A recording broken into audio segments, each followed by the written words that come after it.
Hey there, everybody. Welcome to the latest episode of the Talk is Cheap Giants podcast from NJ Advanced Media, the Star Ledger, NJ.com. Daryl Slater here with Bob Brookover. We are recording this Tuesday morning, October the 11th, and your Giants are 4-1. So pretty crazy. We just got back from London yesterday. Of course, the Giants beating the Packers 27-22. On Sunday in London at amazing Tottenham Hotspur Stadium. And wow, I mean, there's just so much to wrap your head around here. I mean, the Giants are in the thick of the AFC East or the NFC East race behind the 5-0 Eagles right there with the Cowboys at 4-1. I mean, this 14-point comeback against the Packers and Aaron Rodgers tied for the the second biggest comeback, I should say, since 2013 when they had a 14-point comeback. Of course, the 18-point comeback in 2019 with Daniel Jones down in Tampa as his rookie year, and everyone thought, look, they have something special in Daniel Jones, and you know what? Maybe they don't, but he played pretty darn well in this game. So did Saquon Barkley. So did this shorthanded defense. A whole lot to wrap your head around with this. But we're a little jet lagged, but there's a lot to talk about here because guess what? The Giants are suddenly relevant after winning 2 games in the Titans and the Packers, who pretty much nobody thought they would win. And the schedule ahead is interesting. This team is suddenly not necessarily rebuilding. How do you wrap your head around it, Bob? I'm, like a lot of people, I think I'm stunned by the whole thing. I had a former coworker from the Inquirer email me or text me while we were in London. I thought the Giants weren't supposed to be any good. I said, well, I think a lot of people thought that, but they are surprising all of us. The credit, there's a lot of different places the credit can go for this, but I think it starts with the head coach, Brian Daboll, and his coaching staff, especially his 2 coordinators, Mike Kafka and Wink Martindale. But, when you turn to the players' side of that, Daniel Jones has to be number one among the players because, he showed so much in this game. The week before this game, we didn't know if he was going to be playing at all because of a sprained ankle. He did everything he could. We knew by Wednesday that he was going to because you could see, and Daboll talked about how he was in the trainer's room tirelessly trying to get himself ready. A great thing to be, as a leader, to show your teammates, hey, I'm going to be there for you. And then Saquon Barkley essentially did the same thing. He leaves the game on the first play of a 91-yard touchdown drive.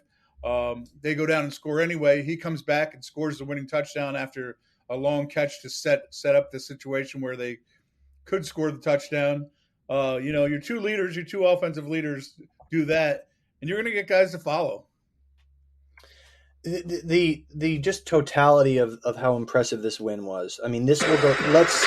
Let's be clear. I mean, this is one of the most memorable Giants wins in recent memory. They haven't had a lot of them. This team was 22-59 over the last 5 years, tied with the Jets for the worst record in the NFL. And I'm hard pressed to think of many or any of those 22 that really stuck out like this one did. And so, as you look at it, they're off to their best start since 2009 when they opened 5-0. And now maybe that's a cautionary tale because they did finish 8-8 and miss the playoffs. But the expectations were different for that team, Eli Manning and the whole thing. So this one just kind of feels different. Not to say I was necessarily paying close attention to this team in 2009, but that's how long it's been since they've had a start this good. And I mentioned earlier the context of how long it's really been since they had a comeback like this. Only one of them since 2013 that measured up to this. And so they were down 17-13 until a minute 15 remained in the second quarter. They hadn't done anything on offense, and they put themselves back in the game down 10 at halftime, down 7 going into the third quarter, and then the 2 touchdown drives, which will be remembered if this team does something special for a very long time. That drive, that 91-yard drive where Barkley got hurt on the first play and Daniel Jones drives down the field, you could make a case it's the best drive of his career. I mean, look at what he did on that drive. I wrote a little something about this. No Barkley in the game, right? And all that wide receiver attrition. Matt Breida for 13 yards. The Jones scramble for 14. Marcus Johnson for 7 yards. Bellinger for 11 yards on 3rd and 4. Then a Jones 8-yard scramble on 2nd and 7. So he made countless big play after big play on that drive, connected with Johnson again, and then David Sills. I mean, these are not these players are not the upper echelon of players in the NFL offensively. And then of course Saquon Barkley comes back. He has that absurd run.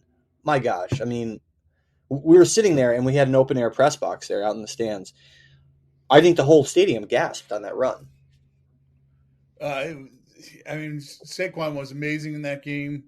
I think the whole stadium was just stunned by what the Giants were doing the entire Yeah. game. Um, you know, at 17-3, I got to admit, I was like, okay, Yep. they came out, they're off to the 3-1 start was nice. They stepped up in class, and they're not with the Packers yet. It was kind of like opening day with the Titans, who you thought were really good and maybe are better than we give them credit for because they're 3-2 now. They really dominated the first half against the Giants. You didn't think the Giants were going to be able to, come back from that. They did. It's the trademark of this team. They don't really care what the situation is. They keep playing. That's who was it? There was somebody in the locker room afterwards. I think it was Julian Love he was talking about losing Adoree Jackson, not having him come out in the second half. And he said, I've been around for 4 years, and teams, a lot of our teams suffered injury. When we suffered injuries, that was pretty much the end for us. We could not withstand the injuries. We were done. He said, this team is different, and if it's a voice of a guy who has been around and lived it, which hit a guy like Julian Love and a guy like Saquon Barkley, they have lived it. They know different when they see different, and they're seeing different.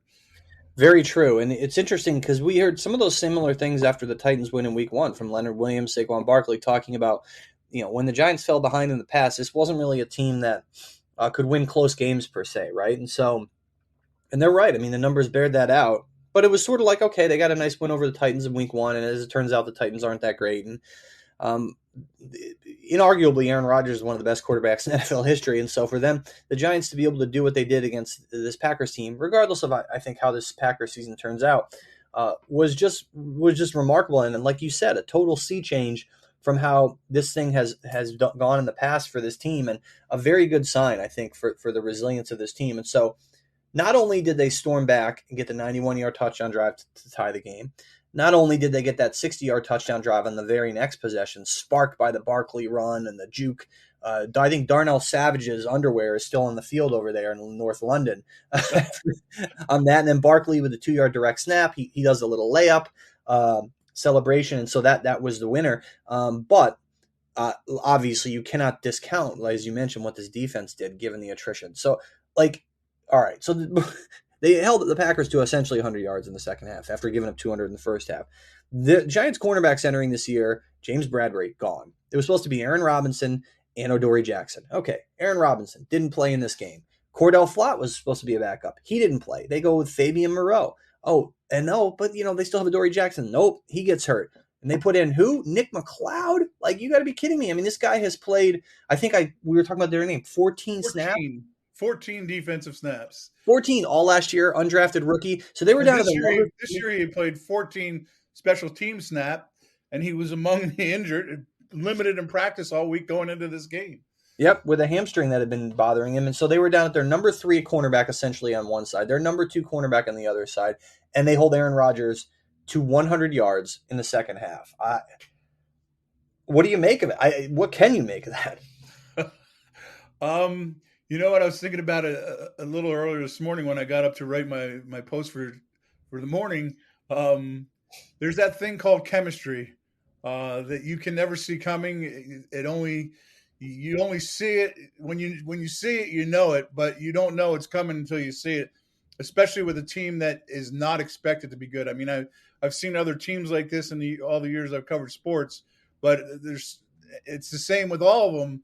Until you actually see, the team winning and buying into, all these guys are kind of parroting what Brian Daboll says about it's one game, it's next man up, it's no excuses. That they're all saying the same thing. Oh yeah, well, great win over the Packers, but we're already on to next week. You got a 24-hour window. They're all saying the same things, and that's That's an indication for, I don't know, I wasn't here for other Giants coaches, but what Brian Daboll is saying to them is getting through. And I think we talk about guys who were not expected to do really much of anything. That being in terms of contributing to this team, certainly Nick McLeod and Fabian Moreau would be two of the top candidates there. But just quickly revisiting offensively what they were able to do, we talked about the attrition at cornerback. Like if you told somebody, all right, you're going to go into playing Aaron Rodgers in an essential road environment, which we'll get to, and with your number 3 cornerback on one side, number 2 on the other. Oh, and by the way, offensively, if you're going to try to win a shootout with this guy, you're going to not have like almost all of your top receivers. I mean, the Giants' healthy receivers going into this game were Marcus Johnson, the practice squad call up, Richie James, David Sills, and Darius Slayton. Like, come on. I mean, and so the same Darius Slayton who was basically, gone, essentially gone, and he would have been, if he had said he wasn't going to take a pay cut, he would have been cut. He would have been cut. I mean, and quite frankly, he was forced into taking a pay cut because he he had earned performance escalators in the final year of his rookie contract, which is insane. So now the guy earned these escalators and is not going to see them because the new GM was able to hold that over his head. Now that's a loophole in the NFL rookie contracts that money is not guaranteed. But Darius Slayton didn't complain, kept his head down, kept working, goes out there and puts up 6 catches on 7 targets for 79 yards in London. So while Barkley goes 70 rushing, 36 receiving in the game-winning touchdown, which is awesome, of course, Darius Slayton, let's not overlook what he did there, and pretty impressive, right? It was, and even you think Slayton was terrific, and again, didn't see it coming, couldn't have seen it coming. But other guys they talk about, well, other guys contribute in other ways, and I went back and looked at the Bellinger touchdown, which is another guy contributing on a play. It's supposed to, the play is called the Bellinger pass. It becomes the Bellinger run. He suggested changing the name to Bellinger RPO, which is hilarious. So but he scores, and if you go back and look at that play, he only scores because David Sills makes a terrific block. Richie James, who we keep talking, is their leading receiver. That we're all stunned that Richie James, their leading receiver, they signed as a punt returner, but he had some huge third down conversion catches in this game. Daniel Jones was great on third down in this game. And not just to Richie, he was finding whoever he had to find or using his legs to convert the third downs. There's just so many things we could talk about forever with this team that, whatever it takes. I mean, it basically is whatever it takes to win, they are doing. Pretty remarkable stuff. And we talk about the players obviously deserve plenty of credit for this, from Daniel Jones and Saquon Barkley being, top line guys who deserve credit coming out of Sunday, to Darius Slayton, sort of a mid-level player, to Fabian Moreau and Nick McLeod, sort of that next tier group of guys, all deserve credit. But I mean, you talked about the Bellinger RPO. Like, Mike Kafka has had a couple of just fantastic play calls like that have worked out. We call them trick plays or whatever. And of course, Wink Martindale, the job he did in the second half against Aaron Rodgers. So, the Giants, we knew Wink Martindale was a head coaching candidate going into this year. Heck, he interviewed for the Giants job when Joe Judge got it. But I know we're getting way ahead. It's October 11th. It's not even Halloween yet. But the Giants have 2 coordinators here who will be getting, if this keeps up, head coaching interest next offseason, which is, I don't think anyone expected that. We all thought like, Saquon Barkley and Daniel Jones will play out this year and they'll be gone. Well, as it turns out, maybe they're going to have to think about that, what they're going to do with Barkley and Jones, and maybe they're going to wind up having to replace one of their coordinators, which is kind of weird to think about, right? But I'll just ask you this question, Daryl. What would you do if the Giants go, let's say, 11-6, make the playoffs and win a playoff game? And as we sit here right now, Saquon is 40.6% of their offense. He's accounted for 40.6 of their total yards. And Daniel Jones is, I was looking at the ESPN QB ratings. They don't just do a straight passer rating. They factor in other things. He's 19th in passer rating in the league. And he's done probably done more damage with his legs than his arm. But the ESPN QB ratings, which I think more people recognize as a more sophisticated and a better way to look at quarterbacks, has him all the way up to 14th. He's 5 spots behind Jalen Hurts, um, who's the talk of the NFL right now, and he's climbing and he's growing on the head coach, and so back to my point, you go 11-6 and you win a playoff game with those two guys continuing to play the way they're playing right now. What do you do? Well, it's interesting. We'll start with Barkley, I guess, because the market for running backs now plays in the Giants' favor. Because look, I mean, the Giants can look at this and say, um, first remember here that they can only use a franchise tag on one of these guys, right? So Yep. if we get into that discussion, but with the market for running backs being what it is, I mean, they could tell, look, Barkley could have a great year. They could say, all right, the reality is it's going to cost them less to retain Saquon Barkley than Daniel Jones, and I think there's certainly a possibility that they could re-sign Saquon Barkley because the market has been such, and the contracts have played out in such a way that they're not going to have to necessarily maybe not give him the type of monster contract that some of these other guys got that wound up failing. So there is that. I think obviously you have to strongly consider. I just don't think you can. If you go 11-5 and make the playoffs and win a playoff game, I mean, that's a hugely exceeding expectations. I think definitely, but in that case, you do everything you can to probably keep those guys because they will have been a big part of it. I mean, the tricky thing comes in is if they go 9-8 and miss the playoffs, right? Like, which is possible. So that's that weird middle ground, right? They're pretty good, right, and surprising, but they didn't make the playoffs. Or if they go 8-9, pretty good, surprising. I mean, everyone looked at this team and thought the ceiling was 6 or 7 wins, right? So once you get above that ceiling, then it becomes what now? The thing with Barkley perhaps is a little bit more cut and dried. The thing with Jones is, they already decided they didn't want to pay the full guarantee of fifth year option. If you look at what the franchise tag is going to be for a quarterback next year. So I was looking at a Pro Football Talk post on this about Lamar Jackson. So it's probably going to be about $34 million for the non-exclusive franchise tag, which is all they would have to do. They only need to pay. It would be 34. The exclusive tag would be about 45. But without getting into it, the non-exclusive will work because no team is going to give up 2 first-round picks for Daniel Jones. So Right. $34 million. What that essentially would do is serve as a placeholder. Like, that doesn't mean he's going to be 34 million against your cap next year. It would mean that while you try to work on a long-term deal, you're going to have to give him at least $34 million guaranteed, somehow spread out over the course of the deal, and you could massage that with cap hits. They have the cap space next year now that they've bit the bullet, this year to be able to move on from guys. So they're in a better shape cap-wise next year, so it gives them flexibility. Man, I mean, $34 million is a lot for Daniel Jones. But how do you pull the plug, even if he's average, right? How do you pull the plug on a guy who led you to 11-5 in a playoff win? That's what's crazy, right? What if he's not like wowing statistically? Then what do you do? Yeah, well, I mean, right at the moment, he's not wowing statistically. I Right, mean, exactly, and they're winning, so it's crazy. because he's made a lot of good decisions at crunch time, and that's something Daboll gave him credit for the other day. Yeah, I don't know what I do. I like the idea of putting the tag on him and having him for that 1 year, even at that price. Is This is the all time example of a guy who played the franchise tag and got rich doing it was Kirk Cousins, and Daniel Jones. Problem maybe he's certainly not going to have. He doesn't have the same statistics as Cousins, who's been a very the stats are very favorable to Kirk Cousins over his career, even though the wins and losses haven't been.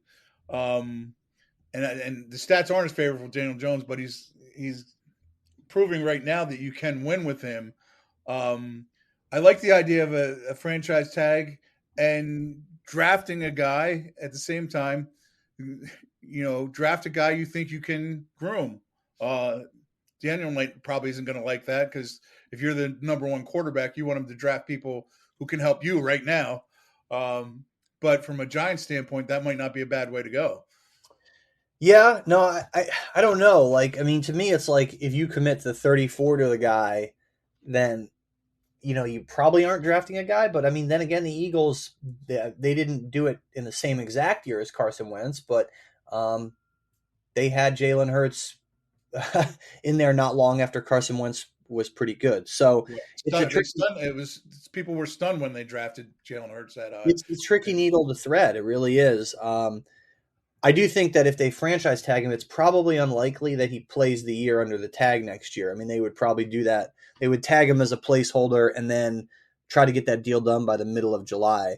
But there's just so much, a lot of what ifs here. But the important thing I think to remember for Giants fans is like these are all like good problems to have.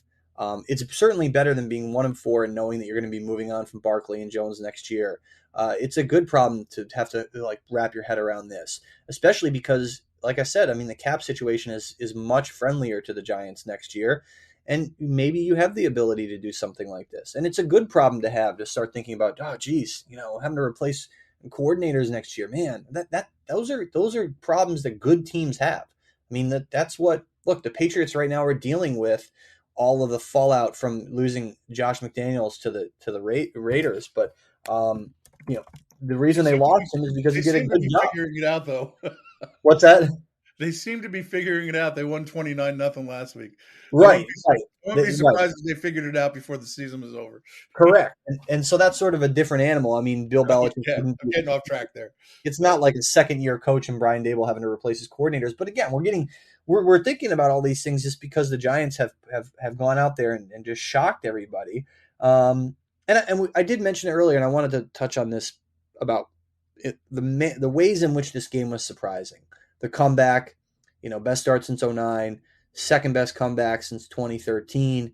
Doing it against Rodgers, doing it while shorthanded in the passing offensive game, doing it while shorthanded in the passing defensive game, and it was a road game. I mean, that was his. If you went out and sat in Lambeau Field for a game, I mean, that place was just as loud as that, probably, right? I don't know if it was just as loud, but it was. I mean, it was, and all the Giants players were commenting on it after the game, how the Packers fans surprised them, how well they traveled. It was comparable to me. I covered the Steelers Seahawks Super Bowl in like 2006 or seven, and you got a Super Bowl. You're like, okay, it's going to be 60-40, 55-45. Well, it was about 90-10 Steelers fans that day, which really surprised me because the Steelers, the Seahawks had never been in a Super Bowl before, and this is their first. And they have a great fan base, but I guess they didn't want to travel to Detroit for their Super Bowl. But this was like that. This was at least 80-20%, maybe closer to 90-10. The thing that really stood out to me about the whole thing was, as much as it was so heavily favored for the Packers, at the end of that game, you could hear the Giants fans getting loud and louder than the Packers fans because they were so into the game. However many were there, they made themselves heard, and they were definitely more of them there at the end of the 10 minutes after the game. It was all Giants fans, and it was Brian Daboll looking at them and pumping his fist and showing every ounce of emotion that he has. Oh yeah, that scene with him coming off the field, pumping his fist at the fans, yelling, waving his arms up and down. I mean, his face was in his head were like beet red with excitement. like, just certainly the most memorable moment so far of his brief head coaching career. And like, yeah, I mean, look, the Packers fans travel. This was they travel and they're everywhere. And this was their first international game, so it was like a really novel. I mean, novel concept for those fans. I went all over London when I was there, and it was crazy. Like I was going to like not like touristy central places, and well some of those, but like little pubs out of the way, and there were Packers fans like at all of these places. Not so much Giants fans, but these people were everywhere, and it's like I'm thinking, how did you find these places? I guess they have Google just like I do, but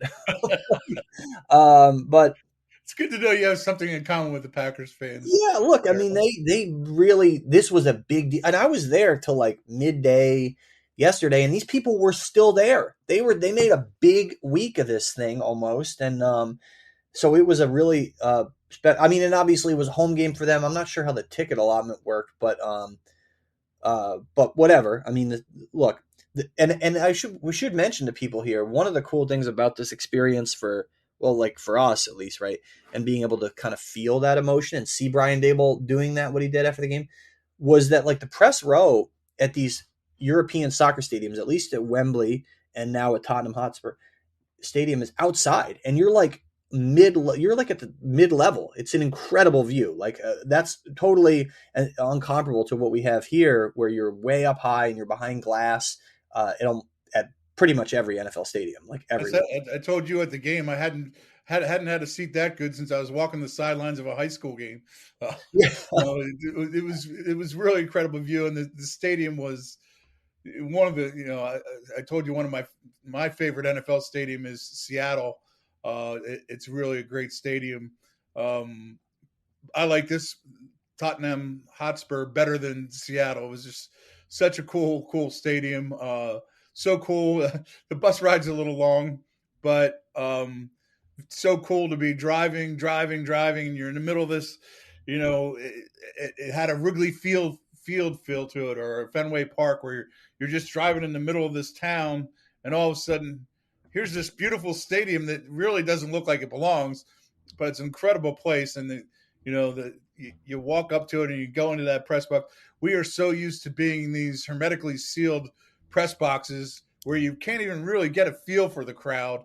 So often, I can't. Is there unless you're in an indoor stadium in the NFL, you're pretty much sealed up in the press box and all the outdoor yeah. stadiums these I'm trying days. to think. The old Raiders stadium at the Oakland Coliseum was open outside. Of course, that dump is still there, but not for the Raiders.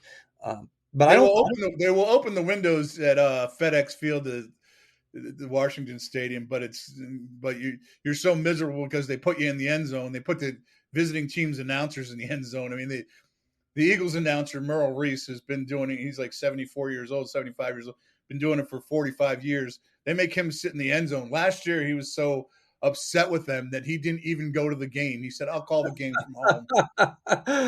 You Yeah, know, could FedEx you Field imagine is. trying to call an NFL game from the end zone? It's just ridiculous. Yeah, FedEx Field is not an enjoyable place. No, but they do open their windows sometimes. I give them that. Yeah, the best press box views that I've seen in the NFL, Baltimore is really good and low, and of course we were just in Nashville, and that's very good and low as well. And so Yes, you want to be central and low, and that's what Tottenham Hotspur was. That's what Baltimore and Tennessee are. Of course, those are inside. But yeah, I mean it's really hard for us unless you're at Ford Field in Detroit is not sealed in. right. In Indianapolis, I think you are sealed in. So it's nice to be able to get that crowd noise and feel that. And the Vikings isn't sealed in either, but that's indoors too. Yeah. So That'll be a fun one that later this year the Giants will be up there. And so, yeah, like the field around Tottenham Hotspur was amazing. I mean, like up in North London in this little neighborhood, and I don't know if people who may follow soccer a little bit in the Premier League, they had, and you mentioned Wrigley, they had a stadium, Tottenham Hotspur, that the club did, called White Hart Lane, that was there from 1899 to 2017, and basically on the same exact spot. I mean, 1899 that place was built, so they stuffed it in a neighborhood 120 years ago, and uh, right.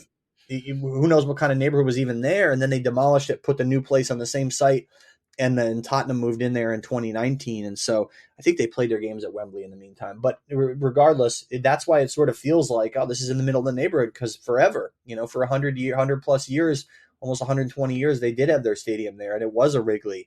And so it would be like if Wrigley Field was replaced by something palatial like that, which I don't think that would fly here, but like over there for the purposes of hosting NFL games and hosting Premier League games, this place is remarkable, and it has the one. You mentioned this along Seattle, like it has that one stand in the end zone that goes like straight up. It's like a single stand. It's not tiered, Right. which is really cool. No, it was a great play. It moved up to the top of my list for NFL stadiums, even though it's a Premier League stadium. But it was I would like to go back and see a game there before I die. For sure. And just like what did you think of the London experience overall? I know this is your first time going over there, let alone for to cover an NFL game. No, it was really cool. I really enjoyed it. I got the one day we had a full day to do some stuff on Saturday. Went and walked around Buckingham Palace. You just Churchill Museum, his war rooms. I didn't get to go in any of these places, but just walking by them, it's just a really beautiful city. The park there, St. James Park, is a beautiful, beautiful park. The weather, we when we left New Jersey, the weather was miserable. It was raining every day for like 5 straight days because we had the remnants of the hurricane, and we got to. I don't think most people go to London for the weather, but the weather was just amazing the whole time we were there. And you just walk around, and the city is so clean. The people couldn't have been any nicer. It's a place my first time there, but I will definitely, I would highly recommend going there to people, and I definitely want to go back. For sure. Like if you have a chance as a, I don't know how many non-Giants fans listen to this, but whenever the Giants go back or whoever you're a fan of, I would suggest it. I mean, it's a great experience. It's an easy place to get around, train wise. Just I mean, we had a bus that took us to the game and back, but if you want to get to the stadium on a train, it's much, let's just say it's much, much easier to do that than it is in MetLife Stadium. And everything about the experience was just fantastic. So I would highly recommend it if anyone has the chance to do it. And like you said, you never know what you're going to get weather wise, but it was perfect fall weather over there. It was absolutely beautiful. I went in 2015 with the Jets. I think it was similar weather, maybe not as nice, but that was a cool experience, and this certainly was as well here 7 years later with the Giants. And of course, the Jets, I think, were there last year. And we'll see when it's going to be probably a little while before either of these teams is back. But as we kind of look ahead here, what's wild, speaking of the Jets and Giants, they both have winning records for the first time through this deep into a season through week 5 since 2015 when they were both over 500, I think about midway through the year that year, week 9-ish. So uncommon territory for the Jets and the Giants. But in terms of the Giants, these teams are both like all of a sudden Jets and Giants are like relevant. And we're not necessarily talking about rebuilding. So as we don't talk about rebuilding here with the Giants, like at 4-1 and where they are in the division, this is what they have next in their next 5 after their first 5. Ravens at home, at the Jaguars, at Seattle, then the bye, then back-to-back winnable home games against the Texans and Lions. And before we get real quick into the Ravens situation and Pickett and man, I mean, so you think 3-2 is totally plausible, right? These next 5 games. Three, yeah, I mean 4-1 is possible, and three Yep. and two is definitely doable. Heading into, you go 3-2, um, through up to Thanksgiving, and you're 7-3 going to Dallas, or 7-3 going to Dallas, right? If you go three and Yep. two, Yeah. I mean, if you saw that coming, I got some farmland for you somewhere.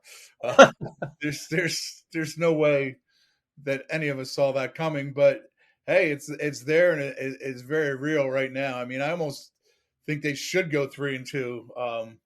You know, of all those games we listed, this one coming up is probably the toughest one. It is. I mean, I think that they all along you looked at the schedule and said, they have some winnable home games. And sure enough, they beat the Panthers at home. They beat the Bears at home. They should beat the Texans and Lions at home. Seattle's always going to be a tough trip, regardless of how that team is comprised or whatever. Jacksonville, you It's hard know, to make. I don't know what to make of Jacksonville right now. You thought yeah, they it's were a tricky one. improved, and then they go and lose at home to the Texans. But So but this one here, I know everyone's riding high off the Packers win, but this is going to be a challenge with Lamar Jackson, I'm sure.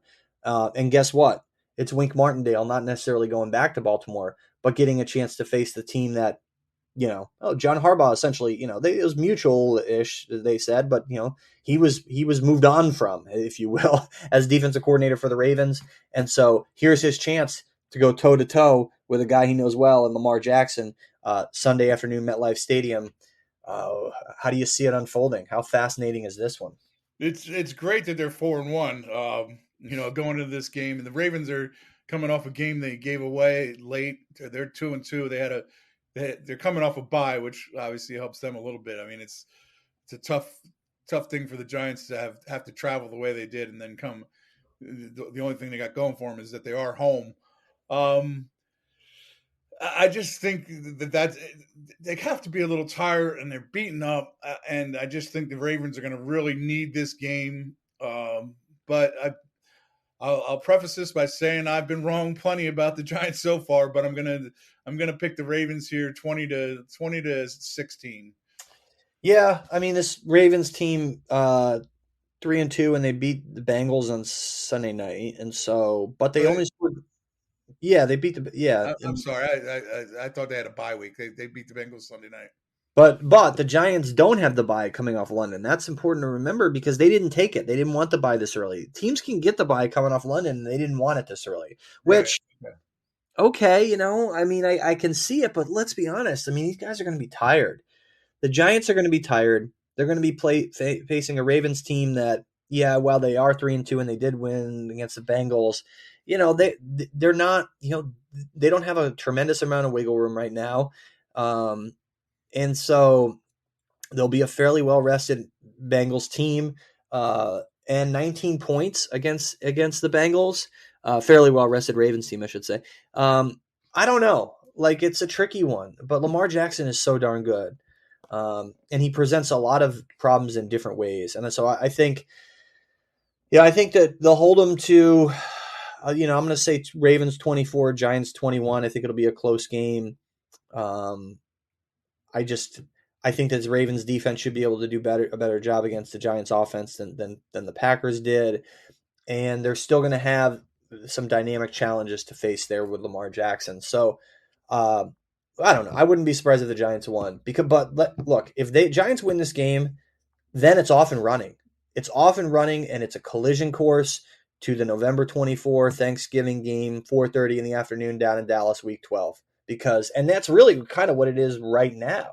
Um, Even looking at this just from a 30,000 whatever view, that's where this is headed. And especially it's going to be headed that way if the Giants are able to beat the Ravens on Sunday, because just going through the division real quick, everyone knows, I mean, Eagles 5-0, then Cowboys, Giants 4-1, 4-1, with the Cowboys having won already against the Giants, and then Washington toast in the toaster out of the mix here at 1-4 already. So, It's funny, Daryl. Is 2 years ago we were talking about how no team in the NFC East deserved to be in the playoffs, uh, yep. and here we are 2 years later, and three of the best teams with the best records in the NFL are all from the NFC East, and what a run it's going to be for these last 12 weeks.